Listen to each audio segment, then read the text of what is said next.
श्रीमद् भगवत गीता अध्याय 3।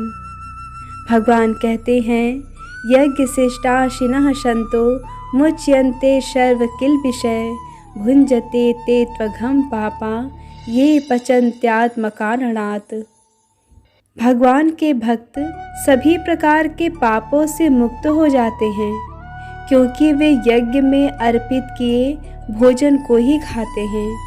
अन्य लोग जो अपने इंद्रिय सुख के लिए भोजन बनाते हैं, वे निश्चित रूप से पाप खाते हैं। तात्पर्य है कि भगवत भक्तों या कृष्ण भावना भावित पुरुषों को संत कहा जाता है। वे सदैव भगवत प्रेम में निमग्न रहते हैं। ब्रह्म संहिता में कहा गया है कि संतगण श्री भगवान गोविंद या मुकुंद या कृष्ण को आकृष्ट करने वाले पुरुष के प्रगाढ़ प्रेम में मग्न रहने के कारण कोई भी वस्तु परम पुरुष को अर्पित किए बिना ग्रहण नहीं करते।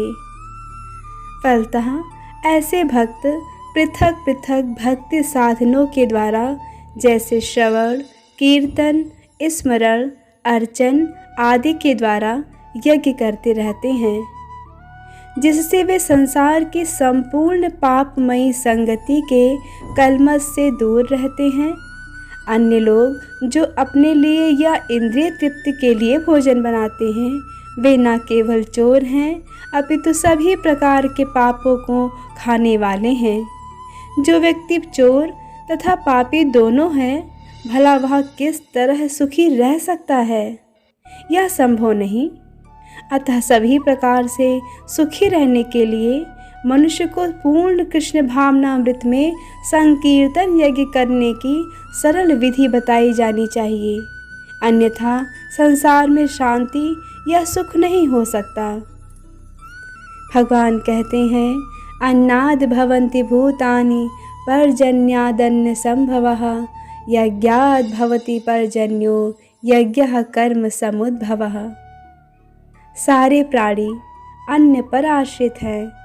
जो वर्षा से उत्पन्न होता है, वर्षा यज्ञ संपन्न करने से होती है और यज्ञ नियत कर्मों से उत्पन्न होता है। तात्पर्य है कि परमेश्वर जो यज्ञ पुरुष अथवा समस्त यज्ञों के भोक्ता कहलाते हैं, सभी देवताओं के स्वामी हैं और जिस प्रकार शरीर के अंग पूरे शरीर की सेवा करते हैं, उसी तरह सारे देवता उनकी सेवा करते हैं।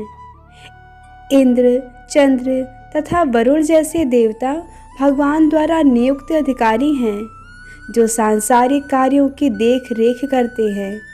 सारे वेद इन देवताओं को प्रसन्न करने के लिए यज्ञों का निर्देश करते हैं, जिससे वे अन्न उत्पादन के लिए प्रचुर वायु, प्रकाश तथा जल प्रदान करें।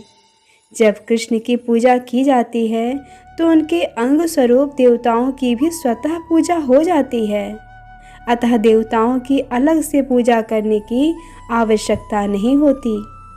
इसी हेतु कृष्ण भावना भावित भगवत भक्त सर्वप्रथम कृष्ण को भोजन अर्पित करते हैं और तब खाते हैं। यह ऐसी विधि है जिससे शरीर का आध्यात्मिक पोषण होता है। ऐसा करने से न केवल शरीर के विगत पापमय कर्म फल नष्ट होते हैं, अपितु शरीर प्रकृति के समस्त कल्मशों से निरापद हो जाता है। जब कोई छूत का रोग फैलता है, तो इसके आक्रमण से बचने के लिए रोगाणुरोधी टीका लगाया जाता है। इसी प्रकार भगवान विष्णु को अर्पित करके ग्रहण किया जाने वाला भोजन हमें भौतिक संदूषण से निरापद बनाता है, और जो इस विधि का अभ्यस्त है वह भगवत भक्त कहलाता है। अतः कृष्ण भावना भावित व्यक्ति जो केवल कृष्ण को अर्पित किया गया भोजन करता है, वह उन समस्त विगत भौतिक दूसरों के फलों का सामना करने में समर्थ होता है। इसके विपरीत जो ऐसा नहीं करता, वह अपने पापपूर्ण कर्म को बढ़ाता रहता है, जिससे उसे सारे पाप फलों को भोगने के लिए अगला शरीर कुकुरों सूकरों के समान मिलता है।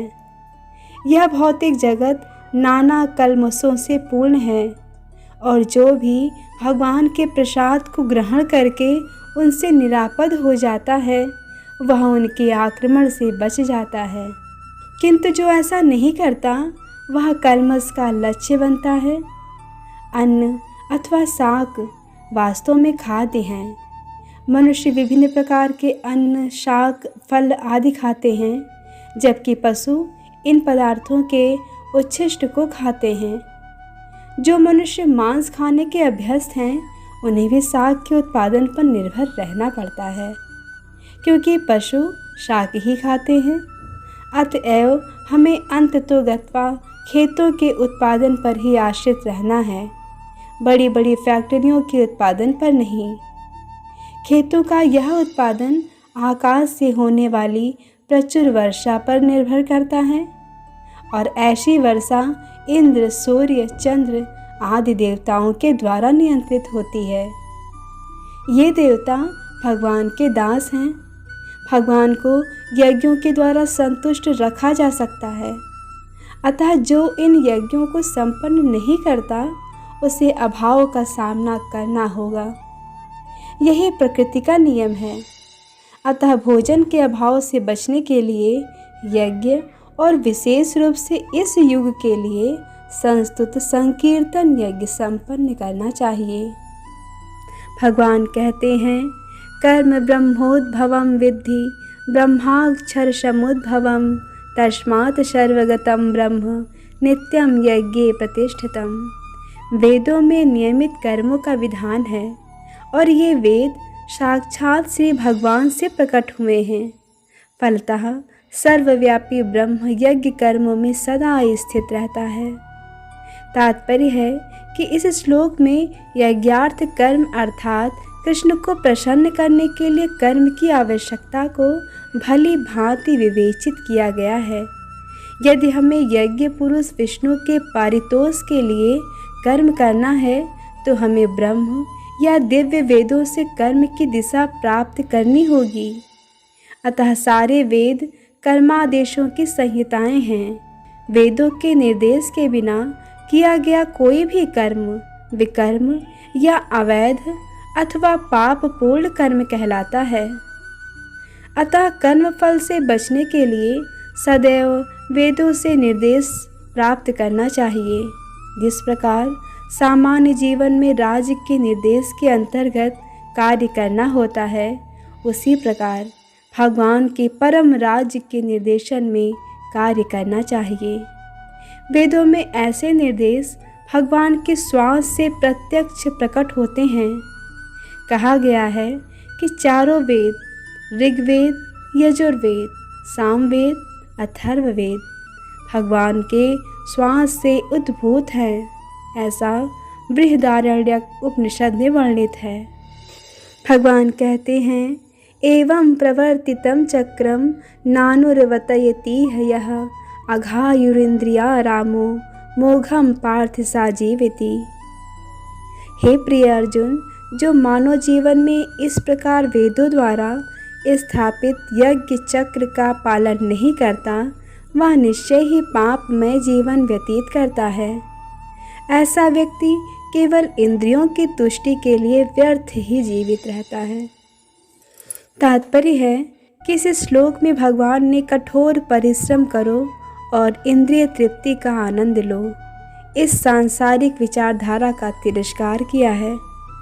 अतः जो लोग इस संसार में भोग करना चाहते हैं उन्हें उपर्युक्त यज्ञ चक्र का अनुसरण करना परम आवश्यक है। जो ऐसे विधि विधानों का पालन नहीं करता अधिकाधिक तिरस्कृत होने के कारण उसका जीवन अत्यंत संकटपूर्ण रहता है। प्रकृति के नियमानुसार यह मानव शरीर विशेष रूप से आत्म साक्षात्कार के लिए मिला है, जिसे कर्म योग, ज्ञान योग या भक्ति योग में से किसी एक विधि से प्राप्त किया जा सकता है। इन योगियों के लिए यज्ञ संपन्न करने की कोई आवश्यकता नहीं रहती, क्योंकि ये पाप पुण्य से परे होते हैं। किंतु जो लोग इंद्रिय तृप्ति में जुटे हुए हैं उन्हें पूर्वोक्त यज्ञ चक्र के द्वारा शुद्धिकरण की आवश्यकता रहती है। कर्म के अनेक भेद होते हैं। जो लोग कृष्ण भावना भावित नहीं हैं, वे निश्चय ही विषय परायण होते हैं, अतः उन्हें पूर्ण कर्म करने की आवश्यकता होती है। संसार की संपन्नता हमारे प्रयासों पर नहीं, अपितु परमेश्वर की पृष्ठभूमि योजना पर निर्भर है, जिसे देवता संपादित करते हैं। अतः वेदों में वर्णित देवताओं को लक्षित करके यज्ञ किए जाते हैं। हरे कृष्ण कृष्ण कृष्ण हरे हरे, हरे राम राम राम हरे हरे।